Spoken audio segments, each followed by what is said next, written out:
Assalamualaikum dan selamat sejahtera. Nama saya Izzuddin bin Ishak dan hari ini saya akan bentangkan tajuk tentang Sustainable Development Goals. Matlamat kedua, Zero Hunger. Apakah itu Sustainable Development Goals? Sustainable Development Goals ataupun SDGs merupakan koleksi 17 matlamat global yang ditetapkan oleh Pertubuhan Bangsa-Bangsa Bersatu ataupun United Nations pada tahun 2015. SDG ini meliputi isu pembangunan sosial dan ekonomi termasuklah kemiskinan, kelaparan, kesihatan, pendidikan, pemanasan global, kesetaraan jantina, air, tenaga dan sebagainya.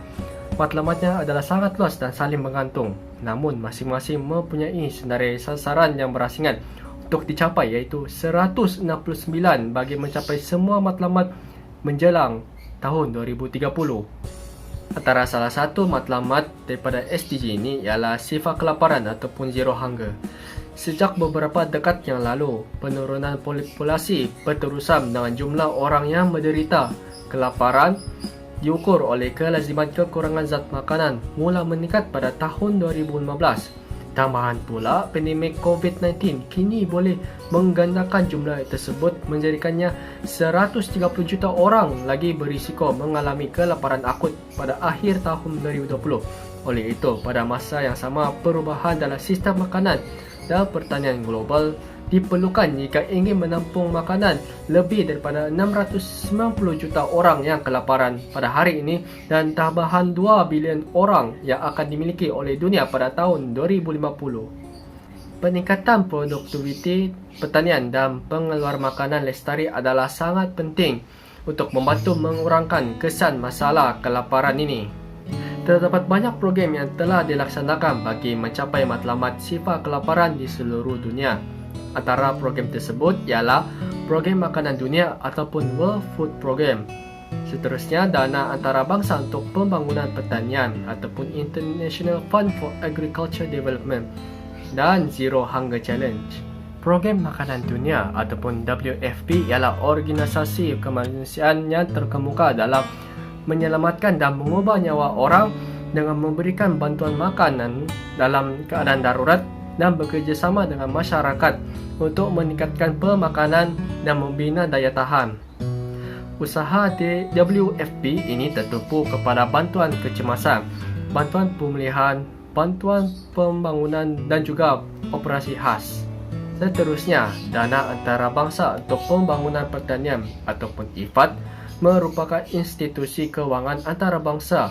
Misi IFAD adalah untuk mengubah ekonomi luar bandar dan sistem makanan dengan menjadikannya lebih inklusif, produktif, berdaya tahan dan lestari dengan membuat pelaburan dalam berjuta-juta orang seperti golongan miskin, pengeluar makanan berskala kecil, golongan wanita, golongan orang muda dan kumpulan lain yang tinggal di kawasan luar bandar. Zero Hunger Challenge ataupun ZHC telah dilancarkan oleh Setiausaha Agung PBB Ban Ki-moon pada tahun 2012. Zero Hunger Challenge ataupun ZHC telah dilancarkan oleh Setiausaha Agung PBB iaitu Ban Ki-moon pada tahun 2012. Visi ini adalah mencerminkan 5 elemen daripada SDGs yang dikumpulkan bersama, iaitu dapat membasmikan masalah kelaparan, menghapuskan semua bentuk kekurangan zat makanan, membangunkan inklusif dan berkesinambungan sistem makanan.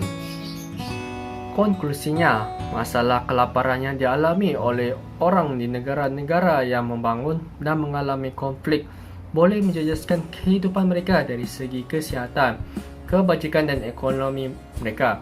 Oleh itu, PBB perlu memberi kerjasama dengan ahli-ahli kerajaan negara yang lain bagi membendung masalah kelaparan ini bagi mencapai matlamat Zero Hunger ini menjelang tahun 2030. Selain mereka, kita sebagai rakyat yang bertanggungjawab boleh juga menolong mereka yang mengalami kesusahan dengan menawarkan bantuan sama ada dari bantuan segi kewangan, bantuan makanan ataupun lain-lain lagi yang boleh meringankan beban mereka dan seterusnya menampung kehidupan mereka untuk seketika. Sekian daripada saya. Minta maaf jika anda tersilap kata. Assalamualaikum warahmatullahi wabarakatuh. Dan kita akan jumpa lagi pada masa yang akan datang.